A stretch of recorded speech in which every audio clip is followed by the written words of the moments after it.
Ay, good morning, good morning. Another vlog po. Ayan po. Gagawa po tayo ng homemade chicharon, 20 kilos. Ayan po, iniiwa ko na po yan. Sobrang dami. Hindi ko alam kung paano ko matatapos yung pag-iwa na rin. Siguro papatulong na po ako rin kasi po, hindi ko matatapos. Ay, uugasan na po yung iba. Tapos magsasalang na ako.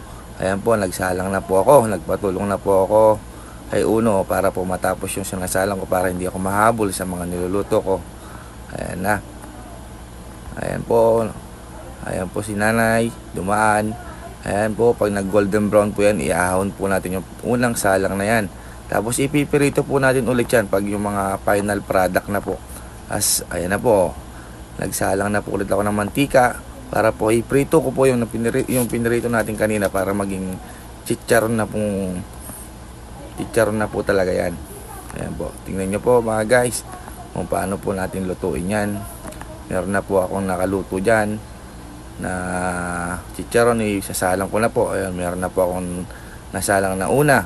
Tapos ito po, magsasalang po ulit tayo. Ayan po, tingnan nyo po kung paano po natin gawin yung mga chicharon na yan. Ayan guys, tingnan nyo. Bawal po tumikim dyan, hindi pa luto yan.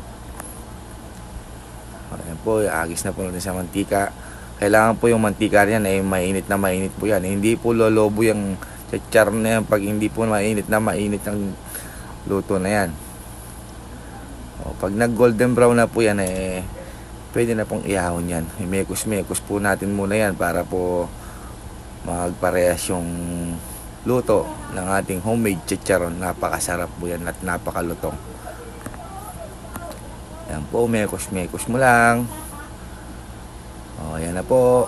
Meron na po tayong fresh finished product. Binabalot na po natin yan. Ayan na po. Napakasarap po.